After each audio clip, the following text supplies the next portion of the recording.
Hi guys, അപ്പോൾ ഇന്ന് നമുക്ക് ഡ്യൂഡ് മൂവിയിലെ മമിത ബൈജുവിന്റെ ഹെയർ സ്റ്റൈൽ നോക്കാം.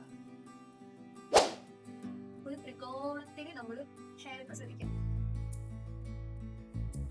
മാക്സിമം നിങ്ങൾ വീഡിയോ കംപ്ലീറ്റ് ആയിട്ട് നോക്കുക, ഇല്ലെങ്കിൽ നിങ്ങൾക്കൊന്നും മനസ്സിലാവില്ല, ഫുള്ള് കൺഫ്യൂഷൻ ആയിരിക്കും. അപ്പോൾ ഞാൻ തന്നെ ഇത് എങ്ങനെയാ ചെയ്തതെന്ന് എനിക്ക് തന്നെ അറിയില്ല, അതുകൊണ്ടാണ് പറയുന്നത്. അനുഭവം ഗുരു, കംപ്ലീറ്റ് ആയിട്ട് വായിച്ച് ചെയ്യാം.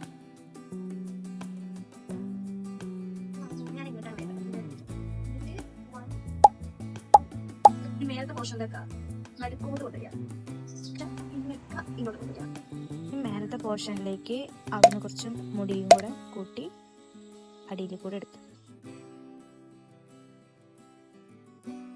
അതുപോലെ താഴത്തുനിന്ന് എടുക്കുമ്പോഴും അതേ സ്റ്റെപ്പ് തന്നെ കണ്ടിന്യൂ ചെയ്യാം. ഈ ഒരു സ്റ്റെപ്പ് തന്നെ കംപ്ലീറ്റ് മുടിയിൽ കണ്ടിന്യൂസ് ആയിട്ട് ചെയ്യാൻ ശ്രമിക്കുക. നടുവിലുള്ള പോർഷൻ മാത്രം ഹൈറ്റിൽ പിടിക്കും, കാരണം ആ ഒരു സ്റ്റെപ്പിലാണ് ഇതിൻ്റെ എല്ലാ ബാലൻസ് ഇരിക്കുന്നത്. അത് പോയാൽ എല്ലാം പൊളിയും. അതുകൊണ്ട് അത് മാത്രം എപ്പോഴും ശ്രദ്ധിക്കാം. പിന്നെ ഇത് ഇപ്പം ഒരു വട്ടം ചെയ്ത് കഴിഞ്ഞാൽ അത് ശരിയാവണമെന്നില്ല. റിപ്പീറ്റഡ് ആയിട്ട് ചെയ്ത് കഴിയുമ്പോൾ നമുക്ക് ഇതിനകത്ത് തയ്ക്കും കിട്ടും. പിന്നെ അത് ഈസി ആയിട്ട് നമുക്ക് മുന്നോട്ടുണ്ടാവും. ഇതിപ്പം ഞാൻ ചെയ്ത് കാണിക്കുമ്പോൾ നിങ്ങൾക്ക് തോന്നുന്നു ഇത് വളരെ സിമ്പിളാണ്. എന്നാൽ അങ്ങനെയല്ല. ഇത് ഞാൻ നിങ്ങളിലേക്ക് എത്തിക്കുന്നതിന് മുന്നേ 3 വട്ടം സ്വയം ട്രൈ ചെയ്തിട്ടാണ് വീഡിയോയിലേക്ക് പകർത്തുന്നത്. അങ്ങനെ വരുമ്പോൾ നിങ്ങൾക്ക് കാണുമ്പോൾ വളരെ സിമ്പിളായിട്ട് തോന്നും.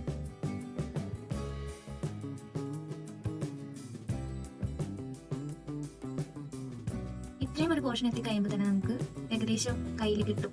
പിന്നെ അങ്ങോട്ട് നമ്മൾ നോർമലി പിന്നുന്നതിന് ഓപ്പോസിറ്റ് ആയിട്ട് ബാക്കോട്ട് പിന്നി കഴിഞ്ഞാൽ സംഭവം റെഡി.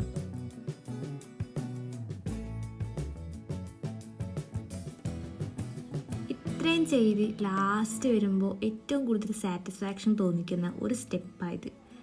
അത്രയും നേരത്തെ കഷ്ടപ്പാടൊക്കെ പെർഫെക്റ്റ് ആയെന്ന് നമുക്ക് തന്നെ തോന്നുന്നൊരു പ്രത്യേക ഒരു വാല്യുബിൾ മൊമെൻറ്റ്.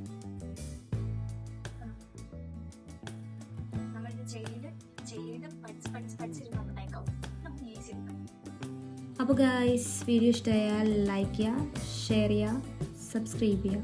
ഓക്കെ, അപ്പോൾ ബൈ.